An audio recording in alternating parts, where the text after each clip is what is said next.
मी देवगड तालुक्यातील मिठमुंबरी या गावामध्ये आहे. माझ्या शेजारी आनंद गावकर यांच्या शेतामध्ये मी उभा आहे. ही त्या कलमं आंब्याची त्यांचीच आहे. यावर्षी पावसाळा संपला. डिसेंबरमध्ये देवगड तालुक्यातच नव्हे तर संपूर्ण कोकणात प्रत्येक आंब्याच्या कलमाला प्रचंड असा मोहर आला. मोहर आल्यानंतर शेतकरी सुखावले. वर्षापेक्षा चांगला मोहर आलेला होता. त्यामुळे आंब्याचं पीक चांगलं येणार ही स्वप्न रंगवत शेतकऱ्यांनी अगदी तळहाताच्या फोडाप्रमाणे या सगळ्या कल्पना जपायला सुरुवात केली, फवारणी केल्या. परंतु नंतर वातावरणामध्ये काय बदल झाला हे ना शेतकऱ्यांना कळालं ना त्यांना औषधं पुरवणाऱ्या औषध कंपन्यांना कळालं. 4-4, 5-5 फवारण्या करून सुद्धा आपण बघतोय की या आंब्याच्या कलमापैकी एकाही झाडाला कुठं आंबा लागलेला दिसत नाही. मोहर तर सगळा गळून गेलेला आहे.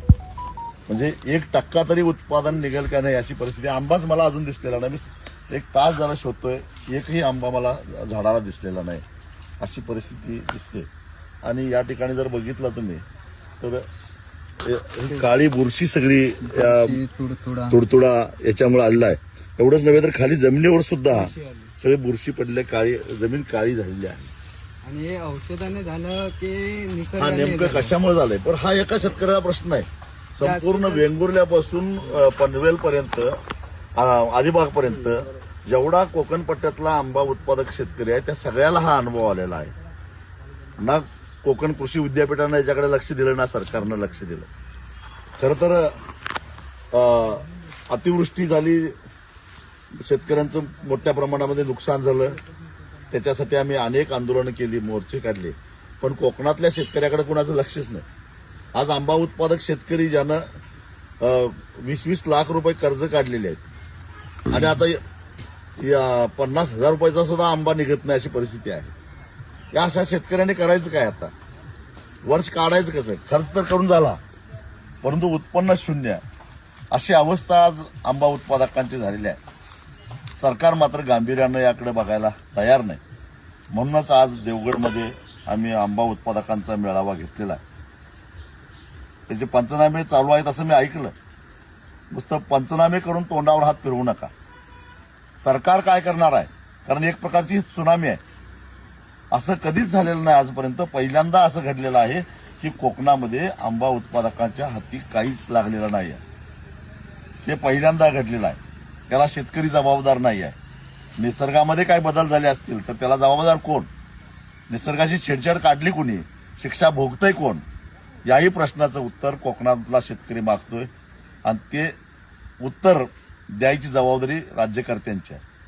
आता मात्र कोकणातला शेतकरी गप्प बसणार नाही एवढाच मी इशारा देतो. कोकणातला शेतकरी किती दुखावलेला आहे, किती अडचणीत आहे, संकटात आहे हे लक्षात येतं. हॉल भरून आम्हाला परत पर्यायी व्यवस्था करावी लागली.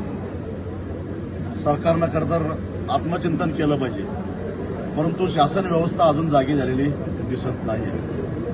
आज या एल्गार मेळाव्यामध्ये जे ठराव झालेले आहेत त्यातलं सगळ्यात महत्वाचा म्हणजे म्हणतात 10%, पण मी प्रत्यक्षामध्ये कालपासून अनेक बागा बघितल्या, 5% सुद्धा फळ दिसत नाही ही स्थिती आहे.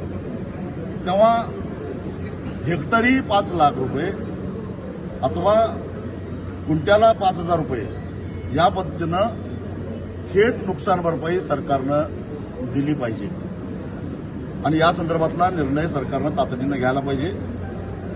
त्याचबरोबर ज्यांनी पीक कर्ज काढलेलं आहे आंब्यावर ते कर्ज तातडीनं गोठवून येणाऱ्या 30 जूनला शासन 30 जूनच्या आत जो कर्जमाफी जाहीर करणार आहे त्याच्यामध्ये हे थकीत नसलं तरी सुद्धा आंब्याचा समावेश करून ते संपवावं आणि ज्यांनी कर्ज काढलेलं नाही त्यांना NDRFच्या निकषाच्या चौपट नुकसान भरपाई द्यावी असे आणि अन्य काही अत्यंत महत्वाचे असे ठराव आजच्या या एल्गार मेळाव्यात झालेले आहेत. व्यापाऱ्यांनी जर का शेतकऱ्याला त्रास देण्याचा प्रयत्न केला वसुलीसाठी तर वेळप्रसंगी कायदा हातात घेऊन स्वाभिमानी शेतकरी संघटना त्या व्यापाऱ्यांना नीट करेल तीच परिस्थिती कीटकनाशक आणि बुरशीनाशक विकणाऱ्या कृषी सेवा केंद्रवाल्यांनाही इशारा देतो. भरमसाठ नफा कमवून तुम्ही आतापर्यंत कमावलेला आहे. आता यावेळी जरा सबुरीनं घ्या, शेतकऱ्यांना तगादा लावू नका.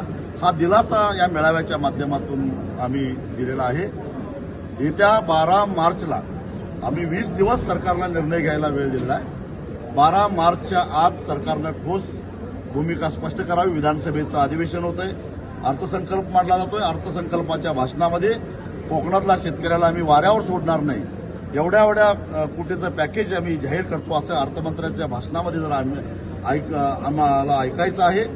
अन्यथा 12 मार्चला सिंधुदुर्ग जिल्हाधिकारी कार्यालयाला प्रचंड मोठा महामोर्चा काढायचा निर्णय आम्ही आज घेतलेला आहे.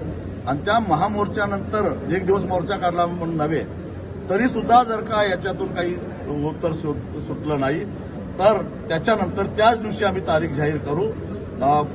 मुंबई गोवा राष्ट्रीय महामार्ग बेमुदत आम्ही रोखून धरू.